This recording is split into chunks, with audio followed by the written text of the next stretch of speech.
now, the rest of the story.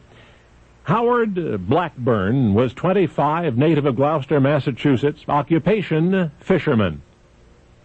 It was a cold, clear February day in 1883. Howard was aboard a fishing vessel off the coast of Newfoundland. It was time to haul in the trawling lines. Howard took another man with him in a little flat-bottomed boat. They call it a dory. It was calm when they set out, but shortly a freak squall overtook them, blew them away from the fishing vessel and out to sea. Soon the mother craft had vanished in the distance. Snow had begun to fall. It was only the start of an Atlantic blizzard. The waves rose high all that afternoon and into the stormy night. Blackburn and his mates spent the hours of dark, bailing water and smashing the fast-forming ice from the dory hull. The Newfoundland coast, they believed, was about 100 miles away, so at dawn they would take turns bailing and rowing for the horizon. Now it's the second night.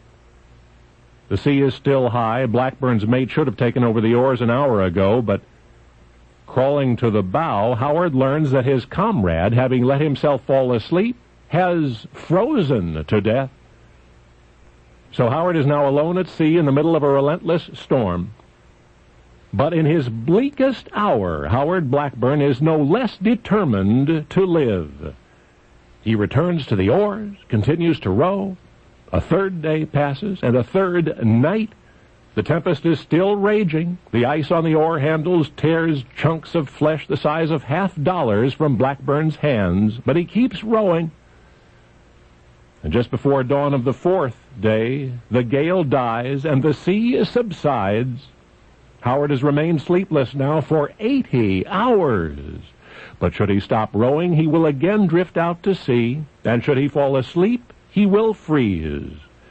So Howard stubbornly held to the oars through a fourth day and a fourth night, and on the morning of the fifth day, there was land in sight.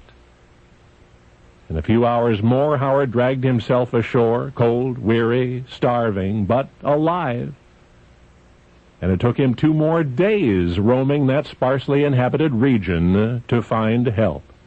That was the adventure of which few knew, which inspired the world-renowned adventures to come.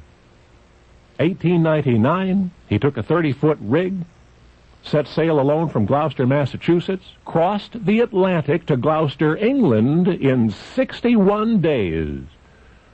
1901, in a shorter, faster vessel, he made his second solo crossing, Gloucester, Massachusetts to Lisbon, Portugal, this time in 39 days.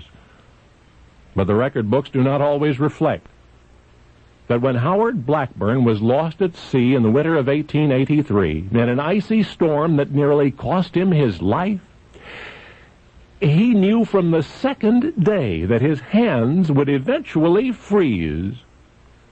So to keep his fingers useful, even as they died, he let them freeze to the oars so he might live and someday return to conquer the ocean which had failed to conquer him.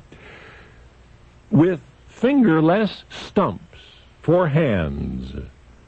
Now, you know the rest of the story.